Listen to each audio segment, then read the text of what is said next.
श्रावण का पहला सोमवार होता है शिव तत्व का, श्रावण का दूसरा सोमवार होता है देवी तत्व का, माँ दुर्गा, माँ भवानी। आप लोगों ने शिव पंचायत शिव महापुराण की कथा पहले बाची आप लोगों ने सुनी होगी, उसमें शिव पंचायत का वर्णन करा था। 5 देव, प्रथम में शिव, दुर्गा, नारायण, भास्कर देव, गणेश जी, ये सब भगवान शिव की पंचायत के अंतर्गत विराजमान होते हैं और ये 5 सोमवार का फल हमें प्रदान करते हैं। एक एक सोमवार की महत्वता है, एक एक सोमवार का क्रम है। कई माताएं उस क्रम को धारण भी करती हैं, ऐसा नहीं कि कई माताएं नहीं करती हैं, सबका अपना अपना नियम होता है। कोई शिव मंदिर में जाता है तो एक अक्षत, एक चावल का दाना शिव जी को समर्पित करता है, कोई मंदिर जाता है तो एक पुष्प शिव जी को समर्पित करता है, कोई मंदिर जाता है तो एक बेलपत्र शिव जी को समर्पित करता है, कोई मंदिर जाता है तो जल समर्पित करता है। सबका अपना अपना भाव है। जैसे तुम शिव को मना सकते हो, जैसे यहाँ भगवान शंकर को नहीं जा सकते। और मेरा निवेदन सभी मेरी जीजियों से, मेरे जीजाओं से, मेरी बेटियों से, बेटाओं से, मेरी माताओं से, श्रावण के महीने के जितने सोमवार रहें, प्रत्येक सोमवार को शंकर जी का अगर मंदिर जा सको तो ठीक है, ना जा सको तो शिखर का दर्शन, और वो भी ना कर सको तो अपने घर में जो शिवलिंग है उस पर 3 बार, 3 छोटा सा लोटा ले लो, बड़ा लोटा ले लो, कैसा भी 3 बार शिव जी का नाम लेकर 3 बार जल को अवश्य चढ़ाओ। जितने सोमवार पड़े श्रावण के महीने में आप 3 बार, भले 1 लोटा जल है उसी को रोक रोक कर 3 बार चढ़ाओ, और 3 बार चढ़ाओ। जैसे शिव मंदिर में 3 ताली का नियम है, सावन महीने में 3 लोटा अर्थात 2 लोटा जल पर रुककर 3 बार अगर जल चढ़ाया जाता है तो ब्रह्मा, विष्णु और महेश उस जल को स्वीकार कर कर तेरे घर का भंडार भर देते।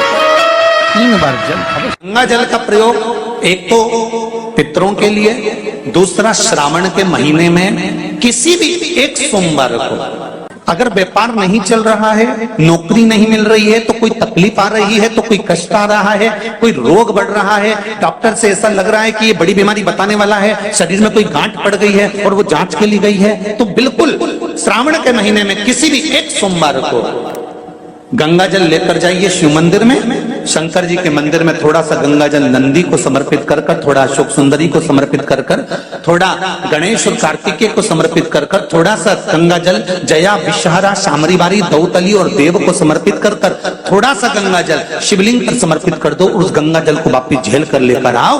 3 दिन तक लगातार उस गंगा जल को पीना प्रारंभ करो। उसके बाद जांच के लिए आप कहीं पर भी जाइए, बाबा कृपा जरूर करेगा, ये निश्चित का। उस गंगा जल की प्रधानता, उस गंगा जल का एक गौ माता, गौ, गंगा और संत, ब्राह्मण, साधु, सन्यासी, सात्वित्ववान नारी, कन्या, स्त्री, इनका जो महत्व है उसको जान गए तो जिंदगी सार्थक हो।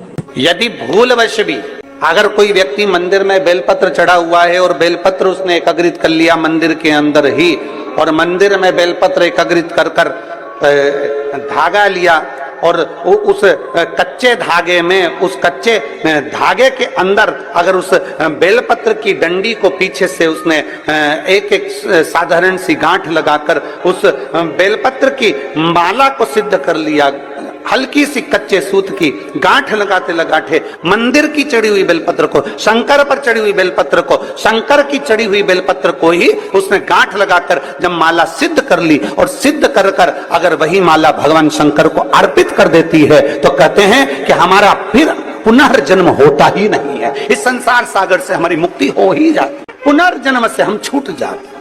जैसे जगत गुरु शंकराचार्य जी कहते हैं पुनरपि जननम पुनरपि मरणम, उस प्रपंच से छुटकारा। अब कई लोग ऐसे होते हैं कि वो पत्ती में छेद कर देते हैं, नहीं। शिव महापुराण की कथा कहती है चाहे बेलपत्र हो चाहे तुलसी पत्र हो, चाहे बेलपत्र हो चाहे तुलसी पत्र हो, इन दोनों पत्ती के अंदर सुई को नहीं पिरोना चाहिए। बेलपत्र के अंदर भी सुई को नहीं डाला जाता और तुलसी पत्र के अंदर भी सुई को नहीं डाला जाता, दोनों पत्र में। हाँ, कच्चे धागे से आप उसमें डंडी में गांठ लगाकर भगवान शंकर को माला धारण कर सकते हो, पर कौन सी बेलपत्र? फिर से बोलो जरा जम के, कौन सी बेलपत्र? जम के आवाज आना चाहिए। जो शंकर भगवान पर चढ़ी हुई है वही बेल। धोया, माला सिद्ध करी और वही माला मेरे देवाधिदेव महादेव को समर्पित कर दी। वही माला। आप में से कई माताएं ऐसी बैठी है जो सावन के सोमवार का व्रत करती हैं। अब आप में से और हम में से कई माताएं बहन भाई ऐसे होंगे जो व्रत करे होंगे तो उन्होंने एक टाइम फलार किया होगा, एक टाइम जम के बोलो भोजन किया होगा। आप में से कई लोग ऐसे होंगे जिन्होंने एक टाइम फलार करा तो दूसरे समय पर भी फलार किया होगा। आप में से कुछ लोग ऐसे होंगे जो एक टाइम केवल फलाहार करे होंगे, दूसरे समय कुछ भी नहीं लिया। बोलो बोलो, सही है कि गलत है? अब ईमानदारी से बोलना। आप में से कई लोग ऐसे होंगे जिन्होंने दिन भर कुछ भी नहीं खाया होगा, केवल एक गिलास दूध, एक फल और बाबा का प्रसाद लेकर और व्रत कर लिया। आप में से कई लोग ऐसे भी होंगे जिन्होंने दोनों समय भोजन करा होगा और सवेरे नाश्ता भी किया होगा, दिन में पानी पूरी भी खाई होगी, शाम को थोड़ा भगर भी, सब खाया। अब जरा बहुत बहुत गहन चिंतन वाला विषय, जरा ध्यान दीजिएगा। एक व्रत करा, एक टाइम भोजन, एक टाइम फलाहार, एक ने व्रत करा दोनों समय फलाहार, एक ने व्रत किया कि मैं कुछ नहीं खाऊंगा, एक फल, एक गिलास दूध, एक ने सब कुछ खाया, मतलब दिन भर भोजन कर, दिन भर भोजन कर। अब जो एक समय फलाहार कर रहा है वो भी शंकर का भगत है, जो एक दोनों समय फलाहार कर रहा है वो भी शिव का भगत है, जो एक फल ले रहा है और एक गिलास दूध ले रहा है वो भी शिव का भगत है, और जो दोनों समय भोजन कर रहा है वो भी शिव का भगत है। अब शंकर जी से पूछा जाए कि इनमें से तुम मुक्ति किसको दोगे, इनमें से तुम मोक्ष किसको दोगे, इनमें से सबसे पहले तुम किसकी सुनोगे, किसकी सुनोगे? तो भगवान देवाधिदेव महादेव का चरित्र कहता है माता पार्वती से, पार्वती भले तुम भूखे रहो मत रहो, पर इतना जरूर करो कि किसी का दिल ना दुखे तो मैं प्रसन्न हो जाता हूं और वर प्रदान कर। तुमने व्रत किया ना किया, तुमने साधना करी ना करी, तुमने तप किया ना किया, तुमने उपास किया ना किया, पर इतना जरूर करो कि जिस दिन तुम्हारा व्रत, जिस दिन तुम्हारा उपवास है, उस दिन तुम्हारे मुख से अपशब्द ना निकले। जिस दिन तुम्हारा व्रत है उस दिन तुम्हारे मुख से आड़ा टेढ़ा ना निकले। जिस दिन तुम्हारा व्रत है उस दिन तुम अपने पिता, पति और परमात्मा, इन तीन के झूठे बर्तन अवश्य घिसे, अवश्य मांजे। घर के सारे बर्तन मांजने वाली कोई आए वो मांजे, मना नहीं है, पर 3 बर्तन अपने को खुद मांजना चाहिए। पहले नंबर पर पिता के झूठे बर्तन, दूसरे नंबर पर पति के झूठे बर्तन और तीसरे नंबर पर परमात्मा के झूठे बर्तन हमें स्वयं मांजना चाहिए, हमें स्वयं।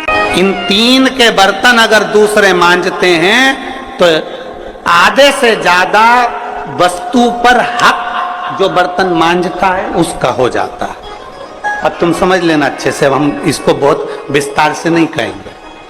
मालूम पड़े पिता के झूठे बर्तन अगर आप मांज रहे हो, पिता के सामने आप झूठे बर्तन उठा रहे हो, पिता के सामने आप बर्तन लेकर जा रहे हो, पिता के सामने आप उनके बर्तनों को मांज रहे हो, पिता के सामने आप उनके बर्तन उनके कमरे में उठाने जा रहे हो, पिता के सामने आप उनके झूठे बर्तन लेकर घिस रहे हो, मांज रहे हो, साफ कर रहे हो, तो पिता आपको देखेंगे तो उनके मन में आएगा मेरी बहू कितनी अच्छी है, देखो सारे बर्तन वो मांजने वाली मांजती है पर मेरा झूठा बर्तन मेरी बहू मांजती है। तो पिता अपनी तिजोरी का माल निकाल के चुपचाप से तुमको दे दे, ये मेरी बहू है। सारे बर्तन दूसरे मांजते हैं पर मेरी बहू मेरे बर्तन मांजती है, मेरी बहू मेरी सेवा करती है, मेरी बहू मेरी चाकरी करती है, मेरी बहू मेरे बर्तन घिसती है। दूसरे नंबर पर पति के बर्तन, पति ने जिस बर्तन में भोजन किया है उसका बर्तन मांजने वाला नहीं, उसके बर्तन पत्नी को मांजना चाहिए। और अगर पति के झूठे बर्तन कोई दूसरा मांजने लगता है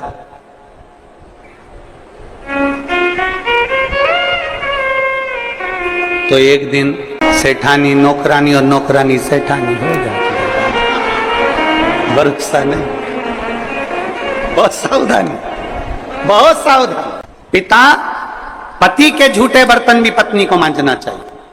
स्वामी के झूठे बर्तन मांजोगी, पति की दृष्टि में आएगा सारे घर के बर्तन दूसरे मांजते हो, पर मेरी पत्नी मेरे बर्तन मांजती है, पत्नी मेरे झूठे बर्तन उठाती है, मेरी पत्नी मेरे झूठे बर्तन संभालती है, मेरी पत्नी मेरे झूठे बर्तन उठाकर रखती है। मतलब उसकी दृष्टि में आपका भाव बढ़ता चले जाएगा। तो आपको जिस दिन तुम बोलो कि मुझे ये चाहिए, पति को याद आ जाएगा ये मेरी सेवा करती है, झूठे बर्तन तक संभालती है, तो तुरंत साड़ी भी दिलाएगा, करवा चौथ अंगूठी भी दिलाएगा निश्चित। एक पिता, एक पति, और तीसरे नंबर पर बोलो, सब बोलो जम के जरा, परमात्मा। तुम्हारे घर में भगवान का मंदिर है, तुम्हारे घर में छोटा सा शिवालय है, तुम्हारे घर में छोटा सा देवालय है, तुम्हारे घर में छोटा सा मंदिर बना हुआ है, उस मंदिर में तुम भगवान की पूजन करती हो, पूजन करने के बाद भगवान को स्नान कराती हो, स्नान करा हुआ बर्तन रखा रहता है, लोटा रखा रहता है जल चढ़ाने वाला, भगवान के भोग लगाने की छोटी सी कटोरी होती है, भगवान को पानी पिलाने का छोटा सा लोटा होता है, कलश होता है, झारी जी होती है, या कोई गिलास होता है। भगवान का बर्तन, परमात्मा का बर्तन घर की स्त्री को, घर की नारी को स्वयं मांजना चाहिए, वो बर्तन मांजने वाले को नहीं देना चाहिए, क्योंकि परमात्मा ये देखता है कि ये मेरे बर्तन मांज रही है, मैं इसको भंडार भर देता हूं। पिता, सब लोग बोलेंगे कौन कौन के बर्तन मांजना चाहिए, जम के बोलो, पिता, पति और परमात्मा। इन तीन के बर्तन, इन तीन के झूठे बर्तन, इन तीन के झूठे पात्र का घिसना, झूठे बर्तन को मांजना श्रेष्ठ।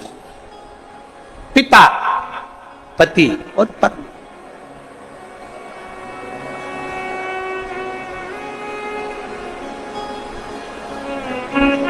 श्रेष्ठ। एक विश्वास अपने भीतर जागृत करें, और जिस दिन कोई सा भी व्रत, आपका सोमवार का व्रत है, आपका शिव जी का अगर कोई व्रत कर रहे हो, तो उस दिन आप भगवान शंकर को चढ़ाने के लिए बेलपत्र मत तोड़ो, एक दिन पहले तोड़ो। क्यों कहा गया? हमारे शास्त्र क्यों कहते हैं कि पशुपतिनाथ का व्रत कर रहे हो तो बेलपत्र को एक दिन पहले तोड़ना, सोमवार का व्रत कर रहे हो तो बेलपत्र को एक दिन पहले तोड़ना, प्रदोष का व्रत कर रहे हो तो एक दिन पहले व्रत को, बेलपत्र को तोड़ना।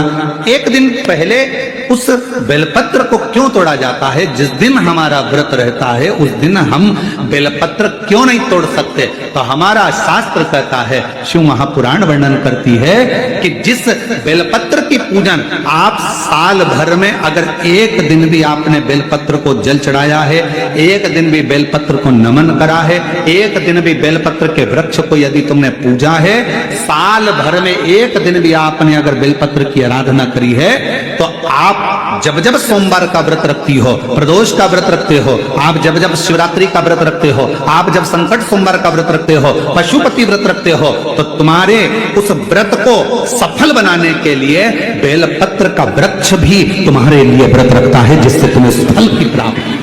कथा सुनने आ रहे हो? घर के बाहर बेलपत्र का पेड़ है, कथा श्रवण करने जा रही हूं, बेलपत्र का वृक्ष है नहीं। आपको अगर कथा सुनने जा रहे हो तो बेलपत्र अगर चढ़ाना है तो एक दिन पहले आप बेलपत्र को उतारो। कथा सुनने के लिए जा रही हूं और बेलपत्र रास्ते में से तोड़ कथा में जाकर बैठ गई, बेलपत्र शिव पुराण को समर्पित कर दिया या कथा में समर्पित कर दिया, या विचार करा कि मेरा बेलपत्र व्यासपीठ तक जाएगा, झोली में डाल दिया। ध्यान रखना, कथा सुनने के लिए आ रही हो, सामने बेलपत्र का वृक्ष दिख गया, उसको झुककर प्रणाम करो, नमन करो और कहो, मेरे बाबा, मेरे शंभु, आपका दर्शन कर कर जा रही हूं। मैं जानती हूं इस बेलपत्र के वृक्ष में गौरी शंकर हैं, मैं जानती हूं इस बेलपत्र के वृक्ष में नारायण लक्ष्मी है, मैं जानती हूं इस बेलपत्र के वृक्ष में 64 योगनियां हैं, मैं जानती हूं इस बेलपत्र के वृक्ष के तने में स्वयं कुबेर बैठकर साधना करता है। इस बेलपत्र के वृक्ष को मैं नमन करती हूं। बाबा, आपसे प्रार्थना करती हूं कि मैं कथा सुनने के लिए जा रही हूं, जब मैं कथा सुनकर वापिस आऊं ना, हे बेलपत्र महारानी, हे बेलपत्र के वृक्ष, हे शंकर, ऐसी कृपा करना कि मेरी खाली झोली को भंडार से भर देना, उसको नमन कर। और हम क्या करते हैं, कथा सुनने जा रहे हैं तो बेलपत्र का वृक्ष अपने आंगन में है या बेलपत्र का वृक्ष रास्ते में पड़ गया, 4-6 बेलपत्र तोड़ लिए, कथा में जाकर बैठ गए, कथा सुन ली, बाद में बेलपत्र समर्पित कर, ना ना ना ना, आते समय बेलपत्र को नमन करते हुए, प्रणाम करते हुए, विनय करते हुए, और मैंने तेरे ही भरोसे बाबा, तेरे ही भरोसे हवा बिच उड़ती जावी, बाबा डोर हर तो छड़ी नाम कटी जावी, बोले मैं तेरी पतंग, शंभो मैं तेरी पतंग, हवा बिच उड़ती जावी, बाबा डोर हटो छड़ी नाम कटी जावी, बोले मैं तेरी। आप उसको नमन करिए। कई लोग कहते हैं गुरुजी हमने पशुपतिनाथ का व्रत किया, हमने 16 सोमवार करे, हमने सोमवार का व्रत करा, हमने प्रदोष करी, हमने बाबा की सोमवारी का व्रत करा, मेरा बाबा मेरा सुनता क्यों नहीं है? हम गलती कर दिए, हम जिस दिन हमारा व्रत था उस दिन हमने बेलपत्र को तोड़ लिया, उतार लिया, हम भूल गए। हम सबसे कहेंगे अगर YouTube पर हमारी पूर्व की कथा डली हो, एक पुष्प शिव महापुराण की कथा, त्रिपुंड शिव महापुराण की कथा, बेलपत्र शिव महापुराण की कथा, जब पुरानी जो YouTube पर हमारे YouTube पर अगर डली हो तो वो कथा को आप निकालना, उसको एकांत में बैठकर थोड़ा सा श्रवण करना कि पुष्प का महत्व क्या है, कौन सा फूल जमीन पर गिरा हुआ भी शंकर को स्वीकार होता है, कौन सा पुष्प शिव को किस स्थान पर चढ़ाया जाए, क्यों सोमवार, अष्टमी और ये अन्य जितनी तिथियां होती हैं, अमावस्या, पूर्णिमा, प्रदोष, चतुर्दशी, त्रयोदशी, ऐसा वर्णन उसमें आता है कि इन दिन बेलपत्र को नहीं तोड़ा जाता। अष्टमी, नवमी, ये तिथियां हैं, क्यों नहीं तोड़ा? इसलिए क्या कारण है कि इन तिथियों पर बेलपत्र को नहीं तोड़ा जाता? तो कहा जब हम रोज बेलपत्र को जल चढ़ाते हैं, शंकर की आराधना करते हैं, तो बेलपत्र के वृक्ष के नीचे बैठकर देवता भी हमारे कल्याण की कामना करते। कितनी बड़ी बात लिखी है, लिंग पुराण को उठाकर अगर आप पढ़ेंगे तो उसमें लिखा है 1.25 किलो सोने के सिंहासन पर, कितने किलो? जम के बोलो जरा, आवाज नहीं आई। 1.25 किलो सोने के सिंहासन पर मखमल का गद्दा बिछाकर एक शालिग्राम भगवान की मूर्ति, शालिग्राम भगवान की शिला रखकर उस पर सोने का छत्र 0.5 किलो का लगाकर हीरों और पन्नों से शालिग्राम भगवान का श्रृंगार कर कर किसी को दान करने का फल मात्र एक बेलपत्र शंकर के मंदिर में जाने से प्राप्त हो जाता है। कितने किलो सोने का सिंहासन? बोलो बोलो, जम के बोलो जरा। 1.25 किलो। छत्र कितने का? 0.5 किलो।